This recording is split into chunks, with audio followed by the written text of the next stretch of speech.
આજની વાર્તા છે ઈસવીસન 2120. સર્જક છે સુશ્રી ઉર્મિલા પાલેજા. તો આજે છે વાર્તાવારમાં આપણે વાર્તા પઠનની શરૂઆત કરીએ એ પહેલાં સર્જકશ્રીનો પરિચય લઈએ. શાળાકાળથી સુંદર નિબંધો લખીને શિક્ષકની શાબાશી મેળવનાર વિદ્યાર્થીની એક દિવસ ગુજરાતી ભાષાના સક્ષમ લેખિકા બની પોતાની વાર્તાઓ અને નવલકથા થકી વખણાશે એ કોણ જાણતું હતું. આપણા આજની વાર્તાના લેખિકા શ્રી ઉર્મિલા પાલેજા મુંબઈ શહેરમાંથી પ્રાથમિક અને માધ્યમિક શાળા કક્ષાની કેળવણી તેઓએ મેળવી. ત્યાંથી જ કોમર્સના વિષયોમાં સ્નાતકની પદવી મેળવી.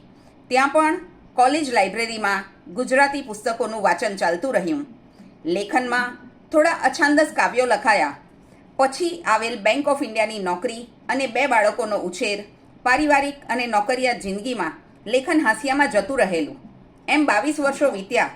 પણ તે દરમિયાન સુરેશ દલાલનું કવિતા મેગેઝિન તેમનું મનપસંદ, જે મંગાવીને તેઓ કાવ્યો માણતા. પછી તો સાંતાક્રુઝની લાઇબ્રેરીના સભ્ય બન્યા. 60 વર્ષની ઉંમર પછી ફરી કલમ ઉપાડવાનો લહાવો મળ્યો. સાહિત્યને લગતી સ્પર્ધાઓની જાણકારી મળતી ગઈ. તેમ તેમ તેમાં ભાગ લેતા ગયા. વાર્તાઓ લખાતી ગઈ, મોકલતા ગયા, ઇનામો મેળવતા રહ્યા અને આમ આપણને આ એક દિગ્ગજ લેખિકા મળ્યા. તો એમની આ સુંદર મજાની વાર્તા પ્રસ્તુત કરું છું. તો આજની વાર્તા છે ઈસવીસન 2120. આ પૃથ્વી પણ કેટલી ઝડપી ગતિએ ઘૂમે છે.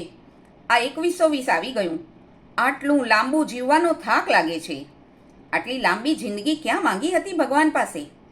મારા ભાઈ બહેનો, મિત્રો, સગા સંબંધી બધા ચાલી ગયા. આ સરીના પણ ચાલી ગઈ. આ જિંદગી બહુ ખાલી ખાલી ને સૂની સૂની થઈ ગઈ છે. જન્મ્યો ત્યારે માં કહેતી હતી અમારે ખાવાના સાંસા હતા અને અત્યારે સાલું પાણીના સાંસા થઈ ગયા છે. અમરની વિચારધારા અટકી જ્યારે એનો પ્રપૌત્ર દોડતો એના હાથમાં 2 જૂના ફોટા લાવીને દેખાડવા લાગ્યો. મોટું દાદા, આ કોના ફોટા છે? અમર એના પુત્ર વરુણ, પુત્રવધુ, પૌત્ર, પૌત્રવધુ અને પ્રપૌત્ર સાથે રહેતો હતો. એની પત્ની સરીના ઘણા વર્ષો પહેલાં ગુજરી ગઈ હતી. એણે એક ફોટો નજીક લઈ આંખ ચૂંચી કરી જોયું ને એકદમ મુક્ત મને હસી પડ્યો ને બોલ્યો, અરે, આ ફોટો તને ક્યાંથી મળ્યો? કેટલાય દિવસોથી શોધતો હતો. મારો ફેવરિટ ફોટો છે. મોટું દાદા, મમ્મી કબાટ સાફ કરે છે એમાંથી આ મળ્યો. ઓકે, જો આ છે ને તાપી નદી છે. આ આપણા સુરત ગામમાંથી જ તો વહેતી હતી.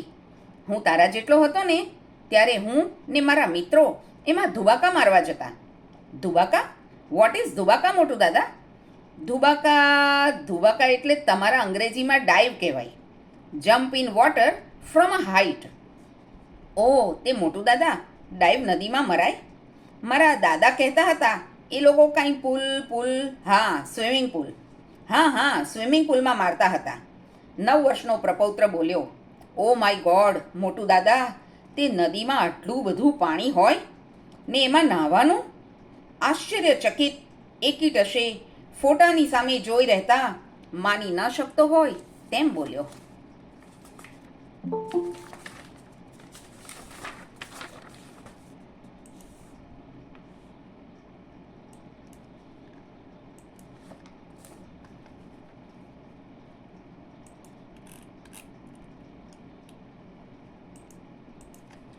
બેટા, નદીમાં તો આનાથી પણ ખૂબ વધુ પાણી હોય.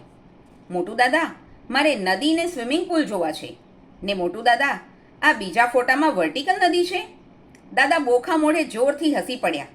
ના બેટા, એ ધોધ કહેવાય. જો કે આ તમારી પેઢીનો વાંક નથી. એના માટે જવાબદાર અમારી પેઢી હતી. એ 1 મિનિટ માટે વિચારે ચડી ગયો. અમે જ પર્યાવરણની રક્ષા ના કરી. અમે ઝાડ ને જંગલોનું નિકંદન કાઢી નાખ્યું. અમે જ પાણીના દરેક પ્રકારના જળ સ્ત્રોતોને દૂર કરી, દૂષિત કરી, મૃતપ્રાય કરી નાખ્યા ને ધરતી પર જળને દુર્લભ કરી નાખ્યું. એનાથી ઊંડો નિસાસો નખાઈ ગયો. પૌત્ર અચંબિત થઈ ફોટા સામે જોઈ જ રહ્યો હતો. તે મોટું દાદા, આ ધોધ એટલે શું? બેટા, ધોધ એટલે ઊંચાઈ પરથી પાણી નીચે ધરતી પર પડે, જેને અંગ્રેજીમાં વોટરફોલ કહેવાય. અમે બધા અમારા ગામથી નજીક પિકનિક પર ગયા હતા. ત્યાં ધોધ પડતો હતો ને ધોધ નીચે અમે નહાતા હતા. એનો ફોટો છે. જો આ હું, આ તારા મોટા બા, આ તારો દાદો, મારો દીકરો વરુણ ને આ તારી દાદી. મોટું દાદા, મારે પણ ધોધની નીચે નાહવું છે. મારે ધોધ જોવો છે. માય ગોડ, આટલું પાણી મેં ક્યારેય જોયું જ નથી. ઓકે, ચાલ આપણે ગૂગલમાં સર્ચ કરીએ. ક્યાં ક્યાં નદી, સ્વિમિંગ પુલ ને ધોધ જોવા મળે છે તો હું તારા દાદા, મારા દીકરા વરુણને કહીશ તને ત્યાં દેખાડવા લઈ જાય. નાનો બાળક માની ગયો. બેટા, મને તરસ લાગી છે. મમ્મી તરસ માટેની ટીકડી પેલા બ્લુ ડબ્બામાં રાખે છે, એ આપને. 2 ટીકડી લઈ આવજે, બહુ તરસ લાગી છે. પ્રપૌત્ર દોડતો 2 ટીકડી લઈ આવ્યો ને મોટું દાદાને આપી. મમ્મી પાસે બીજા રૂમમાં ચાલી ગયો. અમર મોઢામાં નાખી ટીકડી ચગડતા તરસ छिपाવતા વિચાર કરવા લાગ્યો. આ પાણી તો ફક્ત આટલા જ વર્ષોમાં દુર્લભ થઈ ગયું. ફ્રીજમાંથી ઠંડા પાણીની બોટલ કાઢી આમ ઘટ ઘટ પીવાની મજા જ કાંઈ ઓર હતી. સાલું, અત્યારે તો લાગે છે કે એ સાહેબી હતી, સાવ મફતના ભાવે. અને હવે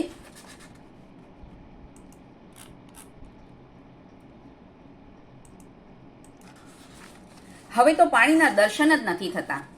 તરસ छिपाવવા ટીકડી ગળવી પડે અને એ જ શરીરનું તાપમાન નોર્મલ રાખવાનું કામ પણ કરે.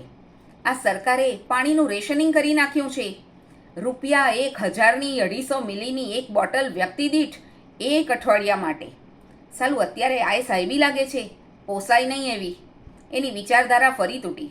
પ્રપૌત્ર પાછો એક ફોટો લઈને આવ્યો ને પૂછવા લાગ્યો, મોટું દાદા, આ શું કરો છો? શેનો ફોટો છે? બેટા, આ છે ને હું તારા દાદાને શાવરમાં નવડાવું છું. પણ મોટું દાદા, આ તો વરસાદ જેવું લાગે છે.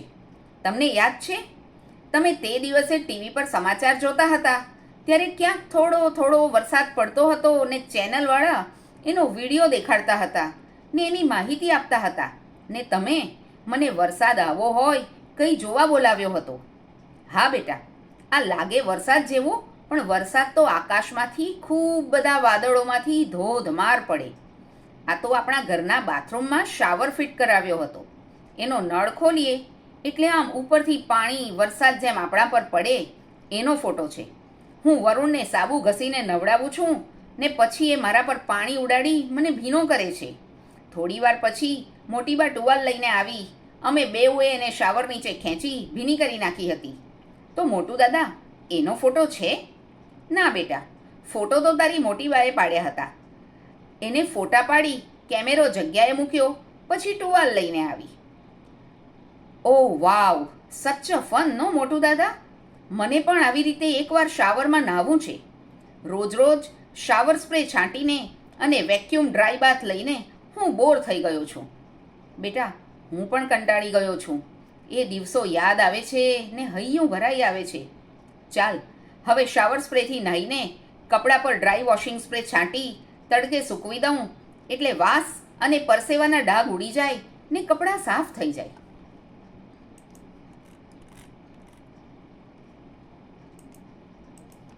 મોટું દાદા, હવે હું મારું હોમવર્ક કરવા જાઉં?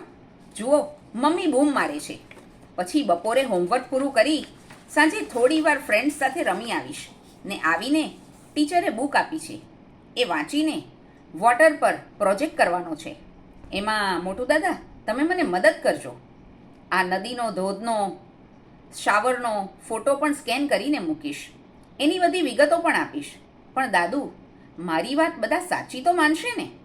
અરે ચોક્કસ માનશે, નહીં તો હું છું ને, બધાને પુરાવા આપીને સમજાવીશ. હવે તું જા, હું થોડી વાર આરામ કરું છું.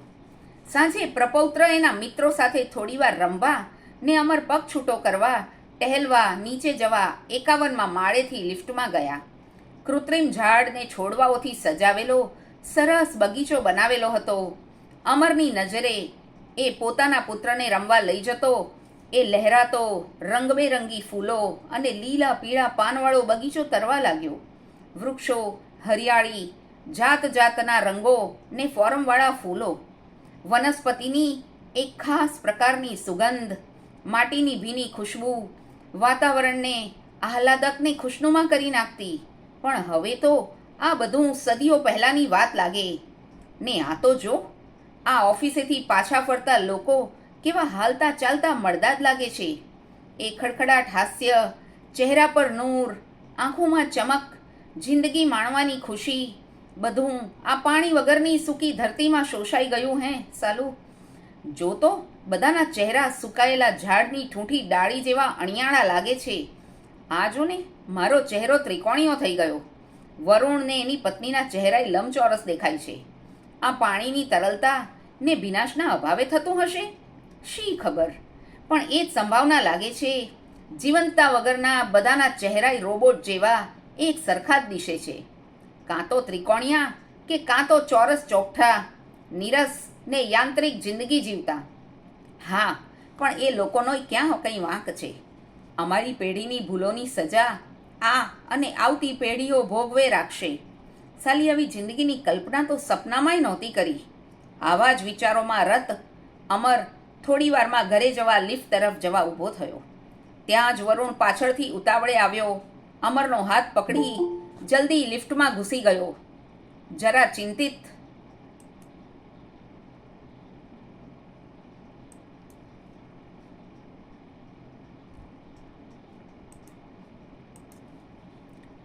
ચિંતિત ને ગભરાયેલો દેખાતો હતો. અમર પૂછવા જાય એ પહેલાં લિફ્ટ અટકી ને બેવ ઘરમાં ઘૂસ્યા. પ્રપૌત્ર ઘરે આવી ગયો હતો. વરુણે તરત પોતાના દીકરાને ફોન કરી તરતો તરત ઘરે પહોંચવાની સૂચના આપતા કહ્યું,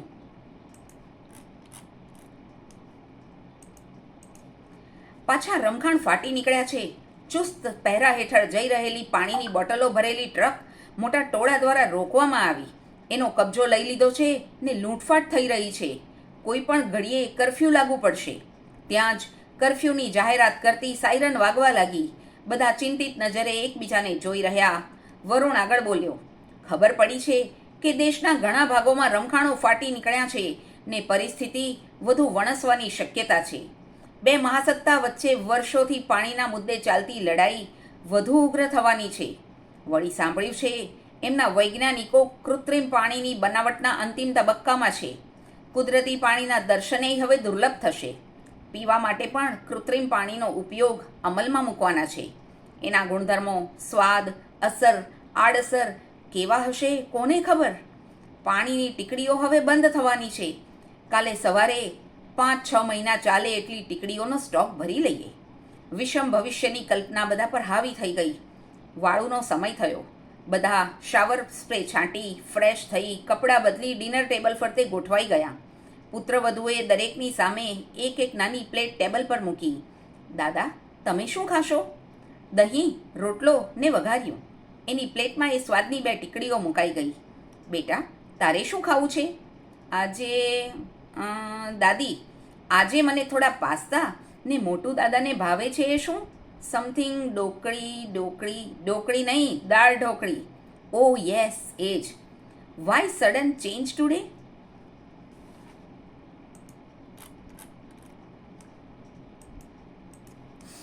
એમ જ દાદી, મારે આજે કંઈ નવું ટ્રાય કરવું છે. Good boy, you must try like this. પણ કાલે હું પિઝા જ ખાઈશ, આજથી કહી દઉં છું. ઓકે, આલે તારી દાળ ઢોકળીની ટીકડી ને આ પાસ્તાની ટીકડી. દાદી, મારા મમ્મી પપ્પા ક્યારે આવશે? હજુ ના આવ્યા? રાત પડી ગઈ. બેટા, પપ્પા મમ્મી નાના પાસે રહી જવાના છે. કરફ્યુમાં નહીં આવી શકે. જ્યારે થોડી છૂટછાટ મળશે ત્યારે આવી જશે. ઓકે, તું ખાઈને બ્રશ કરીને સૂઈ જા.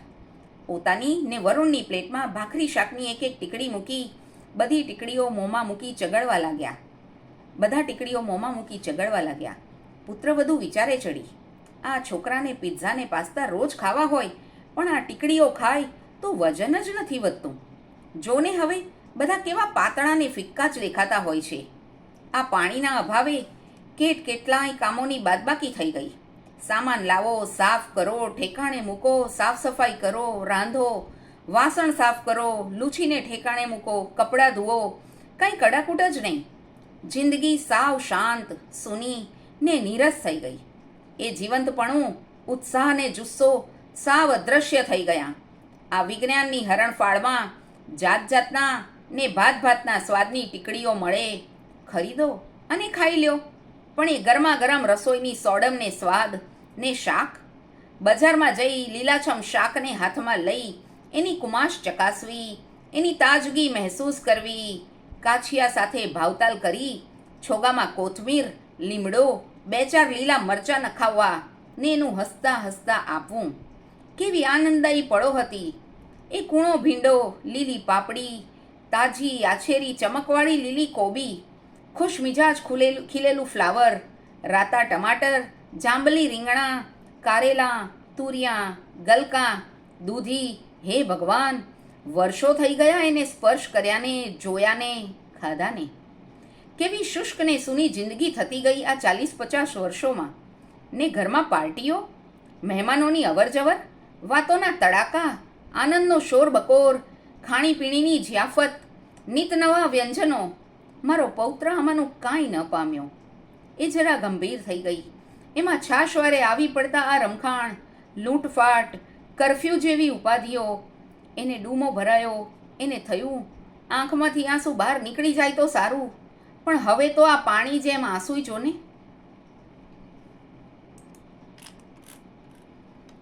આ પાણી જેમ આંસુય જોને દુર્લભ થઈ ગયા છે. રડી નથી શકાતું. જિંદગીની ચંચળતાને જ ખુશી જ દુર્લભ થઈ ગયા. 15 મિનિટમાં બધાની ટીકડીઓ ચગડાઈ ગઈ. ઓડકાર ખાઈ થોડા ગામ ગપાટા મારી શુભરાત્રિ કહી સુવા ચાલ્યા ગયા. અમર પોતાના રૂમમાં જઈ એને ભાવતા વ્યંજનોને એનો સ્વાદ યાદ કરતા વિચારે ચડ્યો. નજર સામે માં તળતી હતી એ પૂરી, ભજીયા, મરચાં, ખીચિયા પાપડ ને સાથે કોઈવાર ચૂરમાના લાડુ દ્રશ્યમાન થવા લાગ્યા. પત્નીના હાથના ઢોકળા, મુઠિયા, દાળ ઢોકળી ને મોહનથાળના સ્વાદ જીભ ઉપર આંટા ફેરા કરવા લાગ્યા. રામભાઈની દુકાનના ફાફડા, ગાંઠિયા, જલેબી, પપૈયા મરચાંનો સંભારો અને મેથીના ગોટા યાદ કરતા મોંમાં પાણી આવી ગયા. આ સાલી ટેકનોલોજી પણ કમાલ છે. ભૂખ લાગે તો ટીકડી, જે ખાવું હોય એ સ્વાદની. તરસ લાગે તો ટીકડી, જે પીવું હોય એ સ્વાદની. નાહવું હોય તો સ્પ્રે, કપડાં ધોવા માટે સ્પ્રે. ઝાડપાન તો હવે કૃત્રિમ જ વસાવવા પડે છે. સાચા જોઈએ તો સરકાર પાસેથી જ લેવા પડે, લીઝ ઉપર. ઊંચા દરનો ટ્રી મેન્ટેનન્સ ટેક્સ ચૂકવીને. વિચારતા વિચારતા સૂઈ ગયો. પ્રપૌત્ર મોટું દાદાની બાજુમાં સૂઈ ગયો. દાદાએ દેખાડ્યા હતા ગૂગલમાં. એ ધોધની નીચે હાથ ફેલાવીને નાહવા લાગ્યો. નદીમાં છબછબિયા કરતો રહ્યો. સ્વિમિંગ પુલમાં છલાંગ મારતો રહ્યો. એને બહુ મજા પડતી હતી. માય ગોડ, કેટલું બધું પાણી! હું પપ્પાને કહીશ મને સ્વિમિંગ પુલમાં નાહવા રોજ લઈ જાય. પપ્પા, ઉઠો ને, મારે સ્વિમિંગ કરવા જવું છે, ચાલો જલ્દી. પણ પુલમાં પાણી નથી, અમર બોલ્યો. શું પપ્પા, ઊંઘમાંથી ઉઠો ને, શું સપનું જુઓ છો? સ્વિમિંગ પુલમાં પાણી તો હોય જ ને. મારા બધા ફ્રેન્ડ્સ પહોંચી ગયા છે. 9 વર્ષનો વરુણ પપ્પાને ઢંઢોળીને ઉઠાડતા બોલ્યો. અમરની આંખ ખુલી ગઈ. આંખો પરસેવે રેબઝેબ હતો. આંખો ચોળી બરાબર ખોલી વરુણને માથે હાથ ફેરવતા. વરુણ, તું નાનો? ચારે તરફ જોયું. સભાનાવસ્થામાં પરિસ્થિતિનો ક્યાસ આવ્યો. ગળે શોષ પડતા પાણીની બોટલ ઉપાડી. થોડીવાર એકી ટશે જોઈ રાખી. એક ચૂમી ભરી એકી શ્વાસે ગટગટાવી ગયો. આ સુંદર મજાની વાર્તા વર્ષ ઈસવીસન 2120ના લેખિકા સુશ્રી ઉર્મિલા પાલેજા. સુંદર મજાની વાર્તા સાંભળ્યા બાદ આપણે 2 મિનિટ તકલીફ આપીશું ઉર્મિલાજીને. આપની વાર્તા વિશે આપ પોતે કંઈક કહો. હા, આપનું માઇક મ્યુટ છે મેડમ.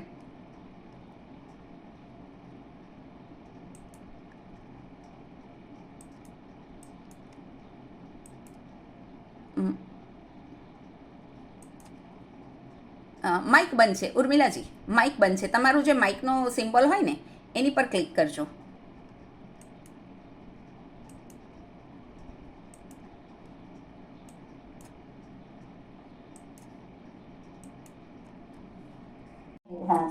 ઓકે, હા હા, સુંદર મજાની વાર્તા.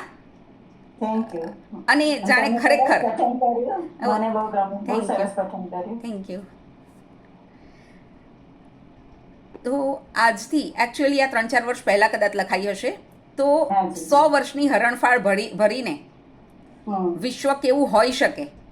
હા, પાણી વગરની જિંદગી એટલે કારણ કે અત્યારે પણ આપણે ઘણી વાર સાંભળીએ છીએ કે પાણી નો જો આપણે નહીં સંભાળીએ તો એ લુપ્ત થવાને કદાચ વર્ષો એટલા જ થઈ શકે.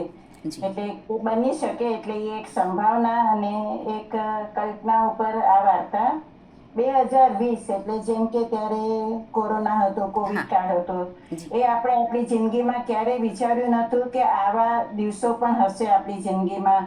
એ જે 2 વર્ષનો પીરિયડ ગયો હમ એ પણ એક અકલ્પનીય પીરિયડ હતો. જી અને ત્યારે જ મેં આ વાર્તા લખી હતી કે 100 વર્ષ પછી જો પાણી નહીં હશે તો કદાચ લોકો કેવી રીતે જીવતા હશે. જી જી ખૂબ જ સુંદર. જાણે અહેસાસ થઈ જાય કોઈને વાંચીને. જે પાણી ઢોળતું હોય ને એને બતાવવા જેવી છે, જે દુર્વ્યય કરતું હોય એને બતાવવા જેવી છે, વંચાવવા જેવી વાર્તા છે. અને એના પછી મેં હમણાં જ હજી થોડા લગભગ 3 મહિના પહેલા છાપામાં કંઈ વાંચ્યું હતું કે આ જે સ્વાદવાળી ટીકડીની વાત કરું છું હા તો એમાં એ લોકોએ કંઈ કીધું હતું કે બજારમાં આવી સ્વાદવાળી ટીકડી હમ હવે ક્યાં હતું ને કોણે હશે એ નથી ખબર, પણ એ વાંચ્યું તું ખરું કે એવી રીતે સ્વાદવાળી ટીકડીઓ બારે પડી છે ને લોકો એ ખાય છે. તો ભવિષ્યને ભાખવું અને એને સાહિત્યને સોંપવું કે જે અનેક લોકો વાંચી અને કોઈકને કંઈક, હજારો વાંચે એમાંથી એકને પણ જો આમ ક્લિક થાય ને મગજમાં કે હું આ ખોટું કરું છું, મારે પાણી બચાવવું જોઈએ, વૃક્ષોને જાળવવા જોઈએ, બહુ જ સુંદર સુંદર મેસેજ આપતી વાર્તા છે. ખૂબ જ સુંદર. Thank you, thank you, thank you. હવે આપણે મિત્રોને લઈએ. સુષ્માજી,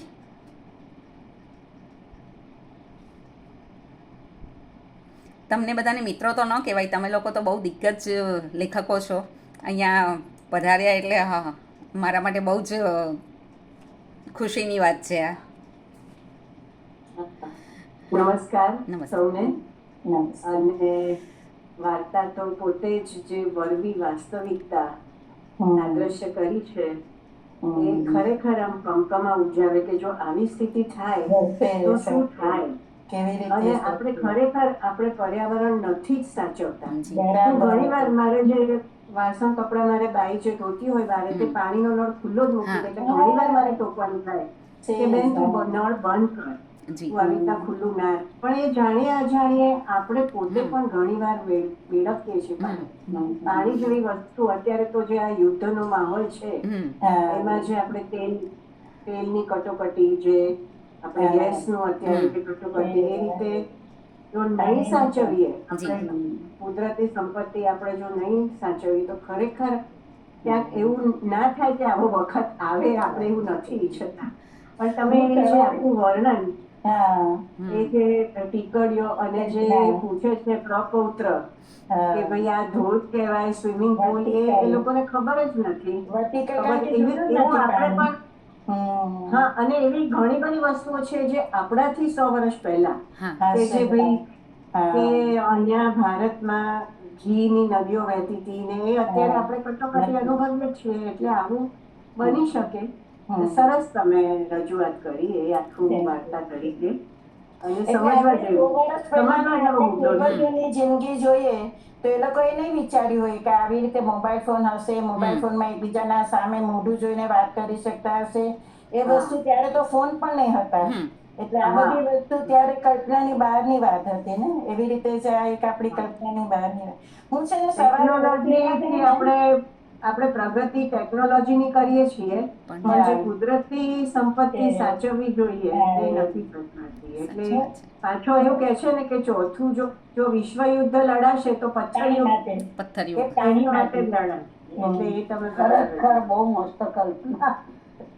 એ છે ને હું સવારે વોક માટે જાઉં ને તો ત્યારે પણ હું જોઉં પેલા બધા ગાડી ધોવા વાળા હોય ને આમ પાઇપ પાણી નાખતા હોય, એ લોકોના કમ્પાઉન્ડમાં પાણી નાખતા હોય. મને જઈને કહેવાનું મન થાય કે ભાઈ આટલી એક ગાડી માટે આટલું 25 લીટર શું કામ પાણી વેડફી નાખે છે. આમ મને એકદમ સ્વસ્થ થઈ જાવ ને કે એકવાર ધ્યાન કે જેને બોલી જાવ. ના સાચી વાત છે. એ છૂટા હાથે પાઇપ લઈને પાણી રેડવું, ગાર્ડન સાફ કરો, ગાર્ડનમાં રેડવા કે દરેકમાં ડોલમાં ભરીને તમે ટમ્બલરથી રેડી શકો છો, બચાવી શકાય છે. જે ટીકડીનો કોન્સેપ્ટ આપ્યો એ અત્યારે ડિહાઇડ્રેટેડ ફૂડ, એનો કોન્સેપ્ટ તો આવી જ ગયો છે. સાચી વાત છે. હા, ડિહાઇડ્રેટેડ આવી જ ગયું છે અને વિદેશ મોકલવા માટે સ્પેશિયલી એ લોકો ડિહાઇડ્રેટ કરી પણ આપતા હોય છે. કરી આપે છે. હા, એટલે બાળકને વિદેશમાં વસ્તુ હોય, નોકરી કરતું હોય તો મમ્મીના હાથનો શીરો હોય કે મમ્મીના હાથની દાળ હોય એ બંને ખાવા મળે છે એને. હા. ખરેખર આમ એકલા બેસીને વાંચીએ ને તો એક ધ્રુજારી આવી જ જાય કે આવું પણ જોવાનું આવી શકે છે. બની શકે. હા. નમસ્તે લીનાજી, આપ મંતવ્ય આપશો? સોરી, હું થોડીક મોડી પડી એટલે મને બહુ એન્ડ મેં સાંભળ્યું. હા. પણ ખબર પડી ગઈ કે પર્યાવરણ ઉપર વાર્તા છે. હા. અને નિરૂપણ એમણે સારું જ કર્યું હોય ઉર્મિલાબેન હોય એટલે. Thank you. પણ હું એટલે પાણીની કટોકટી પર તો ખૂબ જ સિરિયસલી વાત કરવાની છે અને સૌથી વધારે મેં જોયું છે કે આપણા ઘરે પાણી આવતું હોય છે પણ આપણે એટલા સિરિયસ છે. આ લોકોના ઘરે પાણી નથી આવતું, મારી બાઈના ઘરે, અને હું એને કહું તારા ઘરે પાણી નથી આવતું, બચાવ ને ભાઈ, પણ એ લોકો સાંભળતા નથી. એટલે આ તો હકીકત છે. પણ મારા મનમાં હોપ્સ એવા છે કે કોઈ પણ પરિસ્થિતિ આવે, આપણે અત્યાર સુધી રેઝિલિયન્ટ છીએ જ. એટલે જે પણ પરિસ્થિતિ આવશે, હ્યુમન બીંગ રેઝિલિયન્ટ છે જ, એટલે એ પણ એને પરિસ્થિતિને પહોંચી શકશે. આશા પર જ આપણે જીવીએ છીએ, એવી રીતે મને લાગે છે. એ બાબતમાં આજે બહુ મોટા ન્યૂઝ આવેલા છે. હા જી. આપણે ઇઝરાયલે આપણને ટેકનોલોજી આપી છે અને મોદીજીએ આપણા દરિયાના પાણીમાંથી પીવાનું પાણી બનાવી શકાય એ પ્રકલ્પ શરૂ પણ થઈ ગયો. લક્ષદ્વીપ ને બધે હવે ઇલેક્ટ્રિસિટી અને પીવાનું પાણી.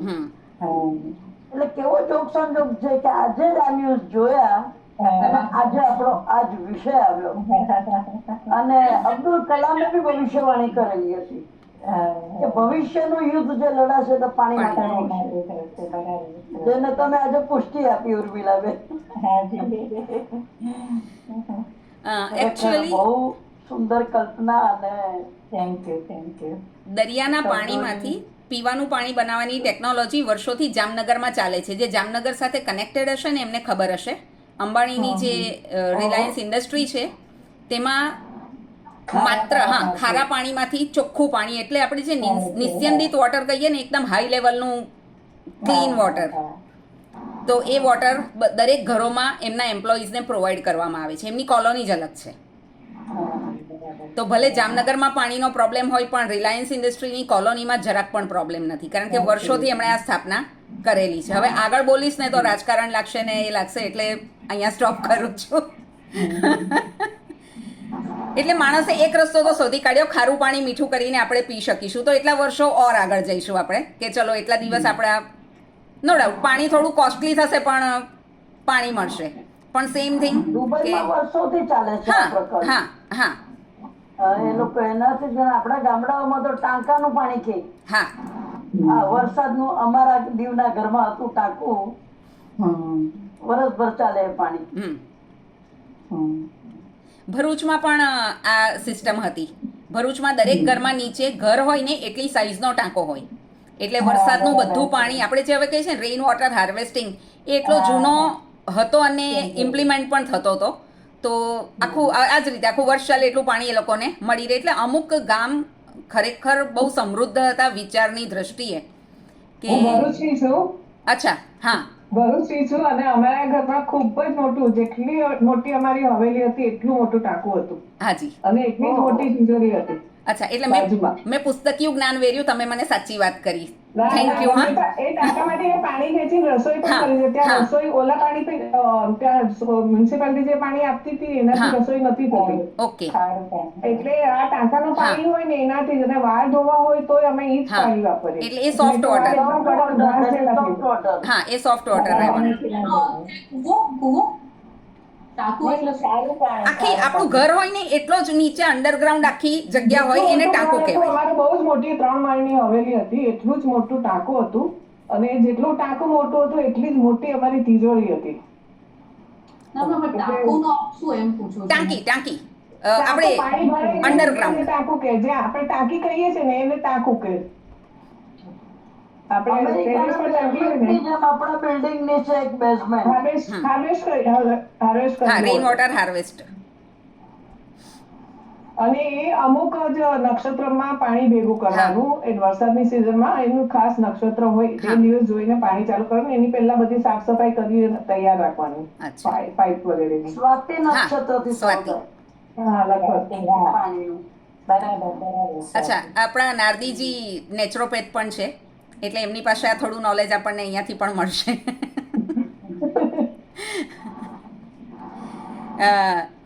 જી, મીનાક્ષીજી, વાર્તા બહુ સરસ હા, હતી. વાર્તા વિશે. ઉર્મિલાબેનની વાર્તા બહુ સરસ અને સમયોચિત અને એકદમ નાના બાળકને ગળે ઉતરી જાય એ રીતે એમણે જે વાર્તા સમજાવીને કહી છે ને, તો નાનેથી મોટા બધાને જ, મોટાને તો હાર્ટ ટચિંગ જ લાગે કે આવું થશે ખરું. હમ. ને નાનો બાળક તો નવું જાણતો હોય એવું લાગે, નવું શીખતો હોય એવું લાગે. સરસ. Thank you Meenakshi. અનિલભાઈ. હા બેન, હાજી. જય શ્રી કૃષ્ણ ને જય જય શ્રી શ્રી કૃષ્ણ. ઉર્મિલાબેન. જય શ્રી સરસ કૃષ્ણ. વાર્તા હતી તમારી, હું લઈ આવ્યો. વાર્તાનો હાથ સમજાઈ ગયો અને તમે જે પોઈન્ટ કવર કરી રહ્યા સરસ હતા. Thank you. અને અત્યારે જે વાત થતી હોય પ્રેક્ટિકલ વાત તો કે મારો સન સિંગાપોર છે. હા, સિંગાપોર ની અંદર નાનો ટાપુ જ છે, એટલે અહીંયા પાણી છે જ નહીં. અચ્છા. એટલે અહીંયાથી પાણીની સ્ટીમર આવે ને, સ્ટીમર થી પાણી બધે એકો એક જગ્યાએ અપાય. એટલે પાણીના મીટર છે, પાણી 24 કલાક મળે. હા, પણ આપણે જાય તો સાવરથી નહીં તો 10-15 મિનિટ નાઈ આ કરીએ એટલે મારા સન કહે છે કે ભાઈ કે આમાં બિલ આવે છે. આ બરોબર છે, પછી તો તું ભરી દેશ તો ક્યાં ચિંતા છે. મને કે નહીં, 10 દી થશે એટલે સોસાયટીમાંથી ફોન આવશે કે બધા ફ્લેટ કરતા તમારો વપરાશ કેમ વધુ છે. વધારે છે. બરાબર. એટલે એ વસ્તુ જે ધ્યાન રાખવાનું ને એ ધ્યાન રાખતા શીખી ગયા હવે અમે હા. કે ભાઈ પાણી ઓછામાં ઓછું વાપરીએ કે બિલે આવે ત્યારે ડોલરમાં બિલ આવે. અને પાછી એ વધુ વપરાશ કરો તો સોસાયટી એ તમને પનિશ કરે કે ભાઈ કે આ બધા ફ્લેટ કર્યા તમારો વપરાશ કેમ વધી ગયો. વેડફાટ થાય ને એટલો. જી. વેડફાટ ન થવો જોઈએ. હા, એ જ. એટલે ત્યાં તો આ રીતે પ્રેક્ટિકલ જ છે. અને ગલ્ફની અંદર ઘણી જગ્યાએ પેલા તો એ સાંભળવામાં આવતું કે તેલના સ્ટીમર લઈ જાઓ ને પાણી સ્ટીમર આપી જાઓ. હા, બરાબર. અને મીઠાપુરની અંદર સૌથી પહેલા ટાટા કેમિકલે આ મીઠું પાણી કરવાનો પ્લાન નાખ્યો. ઓકે. એનું કારણ શું હતું કે મીઠામાં સોલ્ટ કાઢતા હતા. ટાટા કેમિકલ છે મીઠું બનાવતા, દરિયાના પાણીમાં મીઠું બનાવે ને તો તેને બહુ તકલીફ પડતી. એક વાર એને વિચાર આવ્યો કે આપણે ખાલી મીઠું જ કાઢતા રહીએ છીએ, એની બદલે પાણી ફિલ્ટર કરીએ તો પાણી ફિલ્ટર કરીએ ને એટલા બધા કેમિકલ નીકળ્યા એની કંપનીને ઘણો લાભ થઈ ગયો.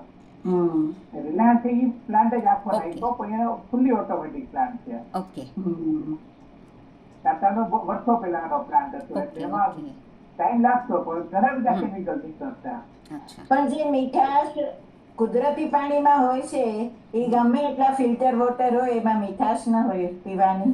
પાણીની જે સાચે સંતોષ મીઠાશ. આજે વરસાદના પાણી તમે કીધું ને હમ. તો ઓખા, દ્વારકા, બેટ બધી જગ્યાએ મીઠાપુર બધે છે ને બધા જગ્યાએ એ રીતના જ હોય. જેમાં આગાસી હોય ટેરેસ તો ટેરેસ માંથી પાઇપ થી પાણી છે નીચેના ટાંકામાં જાય અને ચોમાસા પેલા આખો સાફ કરી નાખે પછી ટેરેસ ને જવાની જ બનાય. અને અહીંયા જારી જેવું રાખે એટલે કચરો પાંદડા જે ઉડીને હોય ને તો અંદર ન પડે, ખાલી પાણી ફિલ્ટર થઈને નીચે ઉતરે અને એ જ પાણી આખું વર્ષ વપરાય. કે ત્યાં તો પાણી જ ખારું. ત્યાં ચા પીએ તો હવે ન મજા આવે. છાશમાં તો ખાલી પાણી નાખે એટલે જ ખાલી થઈ જાય. મીઠું ઓછું નાખવું પડે. મીઠાઈ જરૂર કેમ કે પાણી સારું ત્યાં બધે. એટલે ત્યાં તો એ તકલીફ છે. અહીંયા બધા મકાનમાં આવી છે વર્ષોથી. ઘણી સરસ વાર્તા હતી. તો તમે ભાગ્યા છો અમારા? હાજી, ભાટ્યા છીએ અમે લોકો. તમે પણ ભાટ્યા છો? સુનીતાજી, માઇક ઓન કરશો? જી. હા, થોડુંક મોટેથી બોલજો સુનીતાજી, થોડાક નજીક આવીને. જી.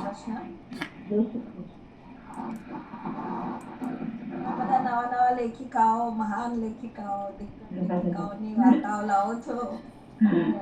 એમનો પરિચય થાય છે અમને જોવા. હું આદરથી માંગુ છું અને એ લોકો આશીર્વાદની જેમ આપે છે. આપે છે, બરાબર છે. અમને તો બહુ સાંભળવાની મજા આવે છે. આજની વાર્તા ખરેખર બહુ સુંદર હતી. Thank you, thank you. એટલે 100 વર્ષ અમે આગળ ચાલ્યા ગયા કે કેવી રીતનું રહેશે. અમારા પ્રપોટ રહેશે ત્યારે આવું રહેશે કદાચ.